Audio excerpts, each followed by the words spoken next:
how do humans produce the resources that we need and then distribute those resources amongst each other? Today, we live under an economic system which, in a sense, automatically does these things for us. We call it capitalism. How exactly does this work?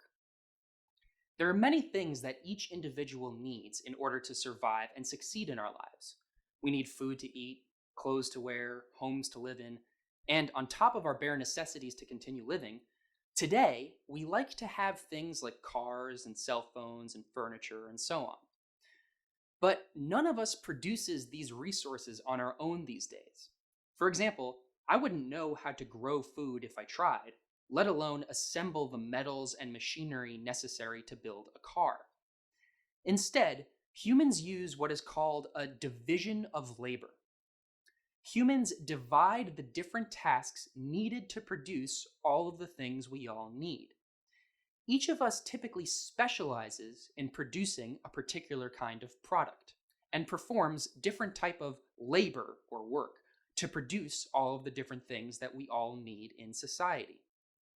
When someone is at their job doing some work, for example, like a mechanic who works in a General Motors car factory, what they are in fact doing is contributing some labor to produce some products for everyone else in society.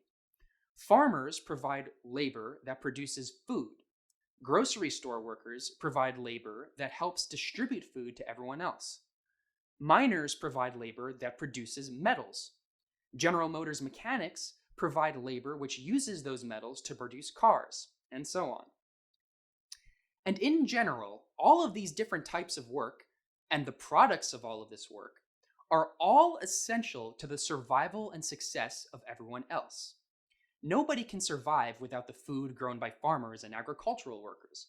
It would be impossible to distribute this food to millions of different people without grocery store workers. We need the labor of miners to get metals for our phones and cars and almost everything else. And we need the work of truck drivers to deliver all of these resources to the places that need them. It might be helpful to think of how your job contributes to the rest of society. Nearly everyone's job is doing something that probably doesn't directly benefit themselves, but contributes towards the production of some good or service that other people use or rely on. So, under capitalism, resources are produced by workers who provide some labor at their jobs to produce some products. Let's call all of the products that are produced by everyone at their jobs all of the products of society's labor. After they're produced, all of the products of society's labor go to the market where everyone else can buy the things they need or want. But a pretty crucial question is, under capitalism, how do we determine how many things each person gets to buy? In other words, how do we distribute all of the products of society's labor? The way it works is that workers contribute some labor to society, and in return, they expect to gain access to the products of other people's labor. We don't normally think of our jobs this way, because this fact is hidden behind money. We get money when we perform work, and we use that money to buy other things. But that's what's really going on underneath it all. When you work and receive a paycheck, and you use that paycheck to purchase the food and clothes and housing that you need, you're exchanging your own labor for other people's labor. But when workers buy the things they need, who are they buying all of those things from? Who owns all of the products of society's labor? Is it the workers who produce these products that own and sell them? Is it the country in which these resources are produced that owns and distributes these resources? The answer is that, under capitalism, no, it's not the workers who own the products they produce, nor the country as a whole that owns the product produced within its borders. Instead, it's a very small group of people that gets to own all of the things workers produce. The person who owns the means of production, that is, all of the tools, machinery, and equipment used to produce things, or in other words, what we might call capital.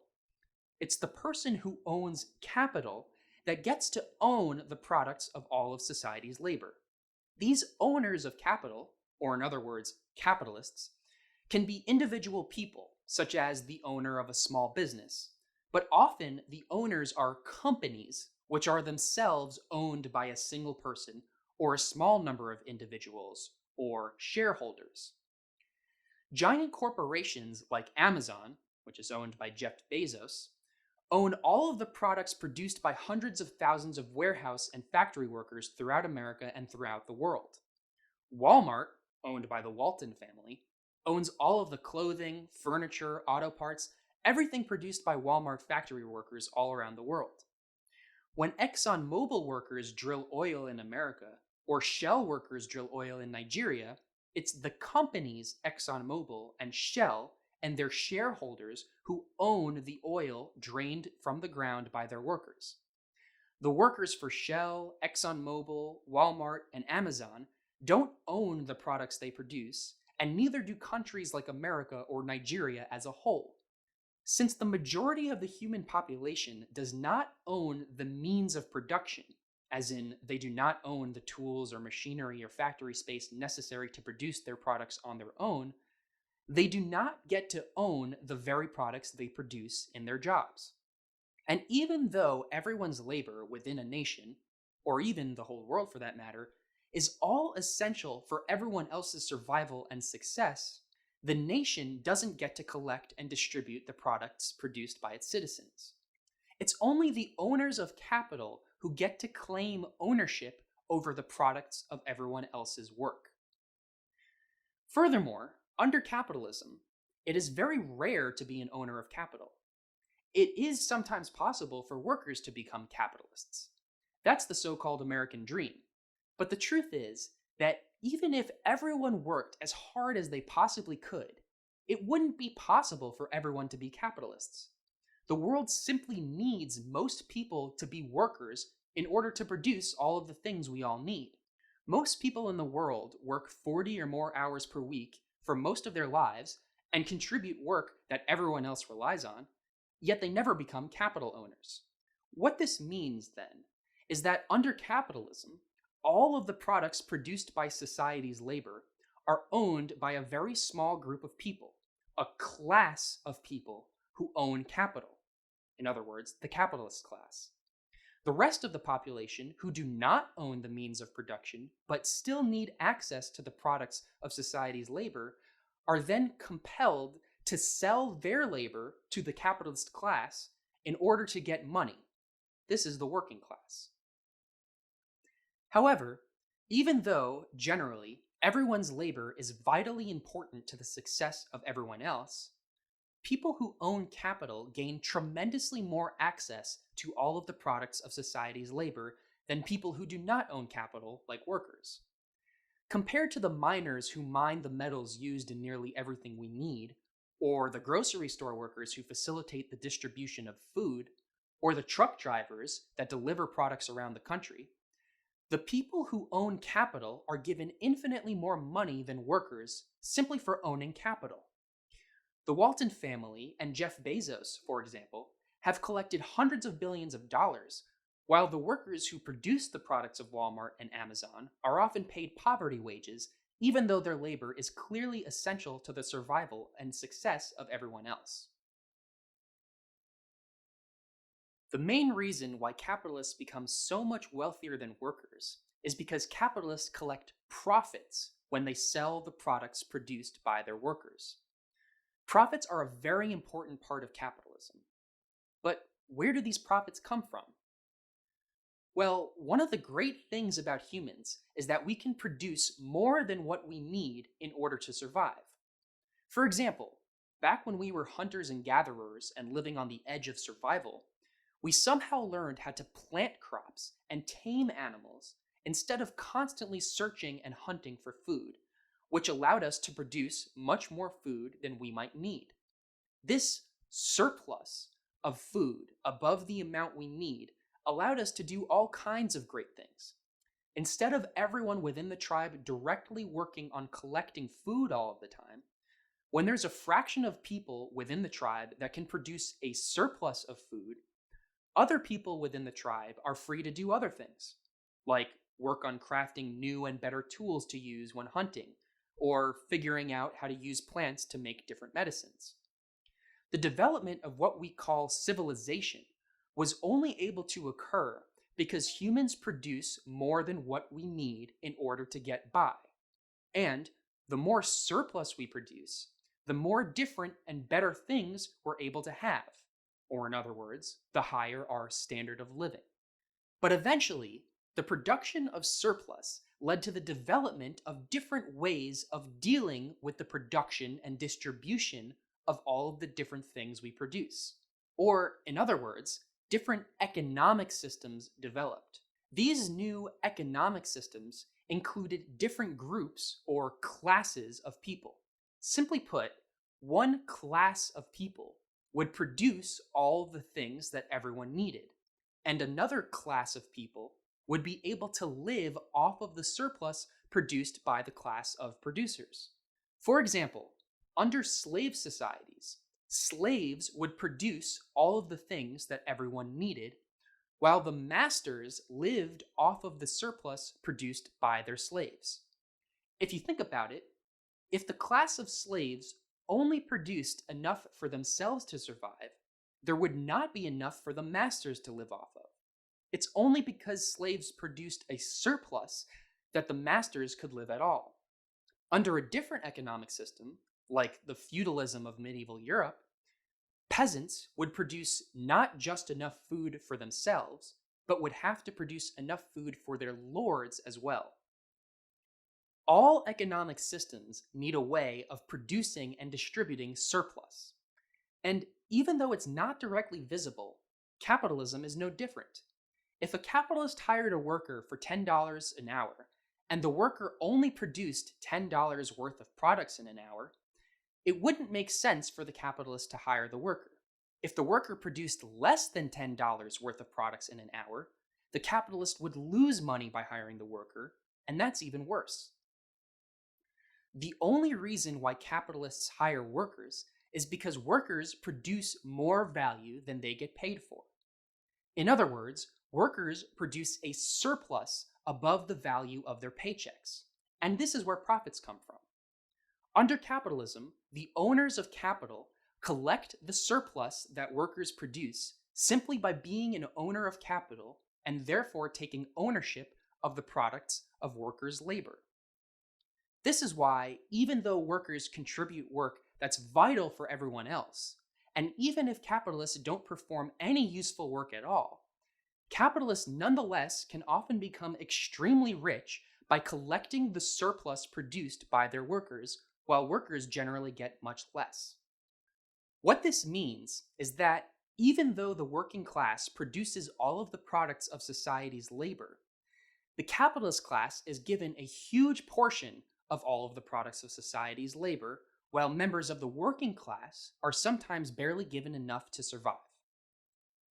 So, under capitalism, workers contribute labor to society, then get money to exchange for the products of other people's labor, while the owners of capital get to own all of the products of everyone's work and therefore collect the surplus that's produced.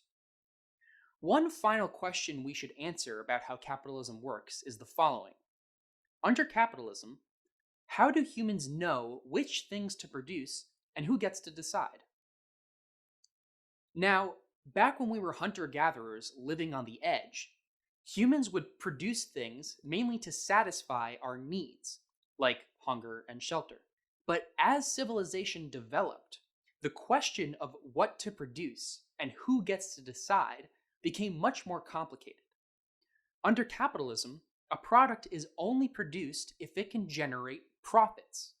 Now, sometimes products which satisfy human needs are aligned with things that generate profits. But often, things which are needed but are not profitable don't get produced, such as affordable housing, affordable healthcare, or renewable energy. On the other hand, things which might be harmful or might not be needed but are profitable do get produced, such as addictive painkillers, hundreds of different types of shampoo, or endless wars to satisfy the profits of weapons manufacturers. Furthermore, Each capitalist under capitalism is forced to compete with other capitalists in order to get those profits. This drive for profit seeking is not due to greed. Capitalists necessarily must procure profits and reinvest those profits to increase productivity in order to stay afloat and outcompete their competitors. On the one hand, this competition for profits is what spurs constant innovation, which is why capitalism has led to a level of productivity unseen anywhere before in human history. But on the other hand, things which are beneficial to workers, such as higher wages, safer working conditions, and shorter working days, all take away profits from the capitalist because it costs the capitalist money to provide all of these things. The necessity to make profits due to competition therefore means that if workers demand higher wages and better working conditions, the capitalists have no choice but to fight against these demands, since they threaten profits which they need in order to keep their businesses afloat. Therefore, under capitalism, the small group of people who own all of the products of society's labor, the capitalist class, inherently have interests that conflict with the interests of the rest of the population, the working class. Capitalists, therefore, often tend to work together as a class to ensure favorable conditions to make profits. For example, by funneling money into politics to make politicians pass free trade agreements with other countries, which lower wages for workers everywhere. With all of that said, let's summarize the answer to our question. What is capitalism? Capitalism is an economic system based on the private ownership of the means of production and their operation for profit. It is a class-based economic system where the capitalist class lives off of the surplus produced by the working class. This is sometimes called the exploitation of labor. Some of the defining characteristics of capitalism that differentiates it from other economic systems are: resources are produced in order to generate profits, not necessarily to satisfy human needs.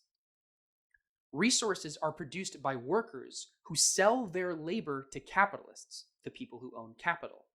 Workers gain access to the resources they need by selling their labor to capitalists for money and exchanging that money for products. Capitalists own all of the products of society's labor and therefore collect all of the surplus, or profits, produced by society. Capitalists compete with other capitalists for profits. And, due to competition, when the working class demands greater access to the very products they produce, the capitalist class is compelled by necessity to fight against these demands.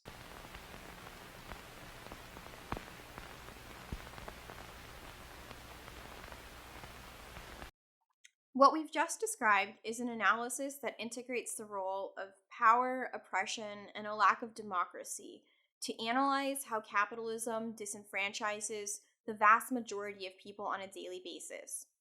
However, despite the rich and variegated philosophical traditions from which we pull, the fact of the matter is that the mainstream economics profession categorically and emphatically rejects any scrutiny of capitalism. The vast majority of economics departments in universities around the world, for example, fail to adopt a comprehensive analysis of capitalism that presents arguments both for and against its continued existence, and rarely, if ever, discusses thinkers who have concluded that capitalism can and indeed must be replaced with a better system. Instead, the mainstream economics discipline offers a theory of capitalism that portrays it as primarily a beneficial, fair, and efficient system. In this theory, capitalism operates in ways that are most consistent with human nature, facilitates economic development in ways that would be unheard of in any other type of system, and maximizes the well-being of both individuals and society as a whole. So, to delve into this further, we can firstly state that the mainstream economics veneration of capitalism is premised on its assumptions concerning the system's ostensible material efficiency. So, in economic language, efficiency just means that society's resources are allocated in a way so as to maximize social welfare and or to minimize the cost of production, with social welfare being defined in the arguably narrow way as the ideal distribution of commodities throughout society. So, what makes a distribution ideal? The idea that you can't improve somebody else's welfare without making somebody else worse off. So, if taking a portion of Jeff Bezos' wealth and redistributing it to the poor would make Jeff Bezos worse off, then we should not redistribute Jeff Bezos' wealth because we would be harming him and therefore not ensuring a socially optimal distribution of resources. In this approach, economic outcomes are envisioned to be the product of what the Austrian economist Friedrich Hayek called spontaneous order, or also what Adam Smith referred to as the invisible hand. That is, out of the unguided and uncontrolled complexity of individuals interacting in a sufficiently free and competitive market, a social order naturally and spontaneously emerges that is most consistent with the public good. At the crux of this theory is the assumption that the adjusting mechanisms of free markets, and yes, markets are almost always assumed to be free and competitive in mainstream economics, and namely the price system, will incentivize self-interested, rational actors to harmonize their behavior in a mutually beneficial relationship, wherein every market exchange leaves both parties better off. It's only when pesky government interferes in the market by doing things like imposing regulations or providing social safety nets that distorted economic incentives emerge, which prevent the market from reaching equilibrium, resulting in economic outcomes that are to the detriment of individuals and society. So, this implies that in sufficiently free capitalist markets, the overall distribution of wealth, resources, and power is the product of individuals acting in their own self interested ways, and that trying to change economic outcomes, such as redistributing wealth or income, would become tantamount to a step in the direction of totalitarianism, since you'd be infringing on the rights of people to act freely in the market. In addition to the ostensible material efficiency of capitalism, mainstream economics also asserts that capitalism promotes values that are consistent with a flourishing society. Because it centralizes the profit motive in the structuring of social relations, they assert that capitalism unleashes human beings' natural entrepreneurial spirit and creates a material incentive to treat others well, or at the very least to secure their freedom. For example, Nobel Prize winning economist Milton Friedman argues in his book Capitalism and Freedom that the free market is most consistent with human liberty because it is premised on voluntary exchanges in which nobody can be coerced by anybody else to do something they don't want to do, thus ensuring that markets are truly democratic in the sense of responding to consumer demands. Furthermore, so the theory goes, markets properly incentivize hard work by allowing capitalists with the drive to innovate to reap the rewards from their foresight and dedication. Another mainstream economist, Deirdre McCloskey, writes in her book Bourgeois Virtues that capitalism promotes social virtues that are consistent with social justice. Markets promote honesty, she argues, because businesses who don't behave honestly will be punished when customers divert their money elsewhere. Markets also promote things like courage and hope because entrepreneurs must be willing to dream and to bear the brunt of defeat if those dreams don't come through. And finally, it promotes love for humanity because profitability is highly contingent on caring for customers, employees, and colleagues. So, as we can see from the perspective of both market mechanisms and the social incentives that emerge from them, the mainstream economics approach, by definition, abstracts away from the role of power, institutions, and ideologies in shaping economic behavior, and instead imagines capitalism to be the product of rational, self-interested behavior that translates into a universally beneficial social order.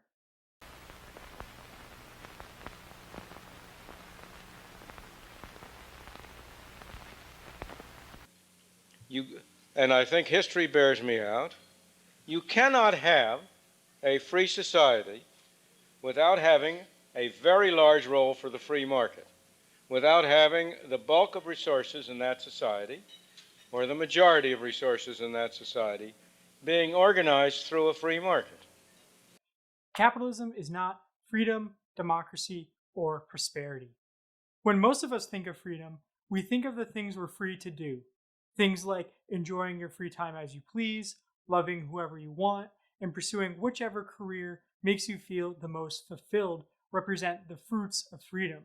Under capitalism, however, the fruits of freedom are denied and instead replaced with the hollow freedom to sell yourself as a worker to a capitalist. According to its defenders, capitalism is an economic system organized on the principles of freedom because, unlike other economic systems like feudalism or slavery, workers and capitalists are free from the coercion of the other. Workers are free to work or not work for any capitalist as they so choose, and capitalists are free to hire and fire workers as they so choose. However, the choice workers are free to make is no choice at all. First, workers are forced to choose between selling themselves to a capitalist on the one hand or hunger and homelessness on the other. Second, not only is the worker forced to work for a capitalist, the choice of the worker to choose between working one job or another is always going to be subordinate to the necessity for the worker to earn an income and the discretion of a capitalist to hire the worker or not. Meaning, a worker may not want to work the job that is offered to them, but is forced to work it out of consideration for their own well-being and the number of jobs that are actually available. Never mind the many other factors that limit the ability of a worker to choose a job, including, but not limited to, geography, macroeconomic conditions, education, access to personal networks, and skill set requirements. Finally, we should seriously question how capitalism is conducive to the promotion of freedom within other realms, such as free time and love, when we're given so little time to dedicate to these ends as a consequence of the reality that almost all of our time and energy is consumed by work and preparing ourselves for work. You've got to compare something with something. Will you tell me the alternative, which has improved the lot of the ordinary people? What is the system which, in your mind, has been successful? Most people through most history have lived in tyranny and misery. It's only a very tiny minority at any time that have been able to escape from it. Democracy means rule by the people. Given the fact that most people in society are poor, as Aristotle long ago pointed out, democracy really means rule by the poor. But everywhere in capitalist society, we see the exact opposite: rule by the few and rule by the rich, meaning rule by the capitalist class. For instance, what are we to make of the fact that many of the elected representatives in the United States Congress are millionaires while millions of Americans live in poverty? In fact, the capitalist workplace is inherently authoritarian and anti-democratic. Power is accorded to the capitalist over the worker in the workplace because under capitalism, workers do not own the means of production and the capitalist effectively owns the worker during working hours. Decision-making authority is therefore accorded solely to the capitalist in that the capitalist is able to dictate when the worker works, how long the worker works, how hard the worker works, what kind of work the worker performs, and how the profits earned from the commodities produced by the worker are distributed. If the worker resists the terms of employment determined by the capitalist once hired, then the capitalist can fire the worker for a breach of contract and hire an unemployed worker that is willing to accept the terms of the capitalist in order to escape destitution. Insofar as economic democracy is non-existent, or in the best case scenario, seriously limited under capitalism, so is political democracy. To the extent that democratic state structures exist in capitalist societies, capitalist democracy is nothing more than democracy for the capitalist class in the administration of class rule over the working class. For instance, in a representative democracy like the United States, the act of voting for a representative confers political power in the representative, not the people.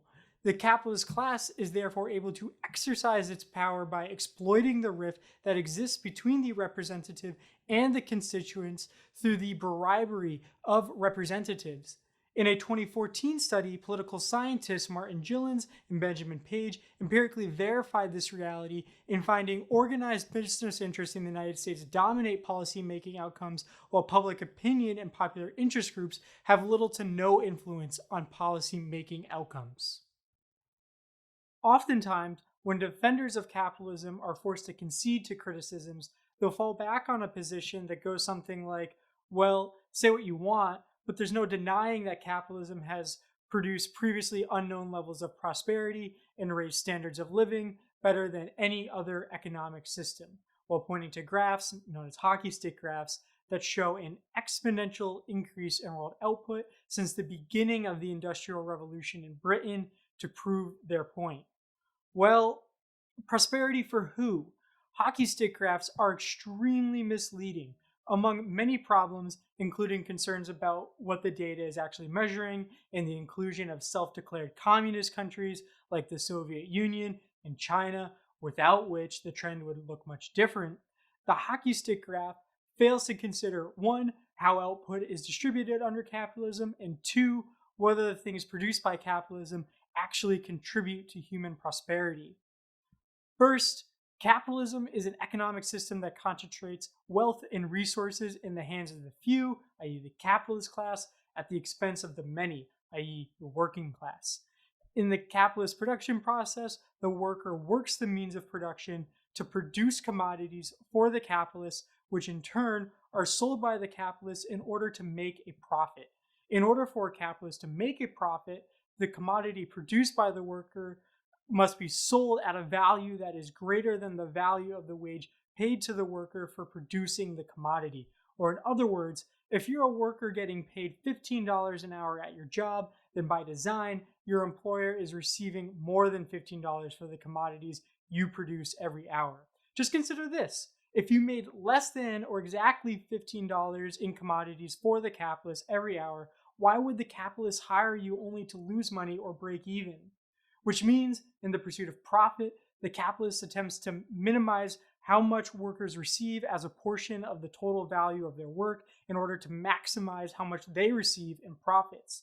Thus, capitalism produces world historical riches for the capitalist class while leaving nothing but crumbs for the working class. Second, capitalism distributes goods and services according to the ability to pay, not need, meaning capitalism only provides goods and services in exchange for a price, not according to the fulfillment of basic human needs. While capitalism is certainly capable of producing lots of stuff and things to be consumed by broad sections of the working class in some parts of the world, at the same time, it is not capable of satisfying the basic human needs of everyone, or even a majority of people for that matter, simply because it does not provide adequate food, shelter, healthcare, and education as commodities to those who cannot afford to pay. The undersupplying of basic human needs by capitalism is therefore nothing but the logical consequence of a society characterized by economic inequality, and is a problem further exacerbated by the imperatives of profit-making as well as the tendencies toward monopoly. So yeah, sure, more stuff is great, but in the absence of the ability to guarantee the basic human needs of everyone, the production of more stuff by capitalism isn't necessarily synonymous with the improving of human well-being and achieving prosperity.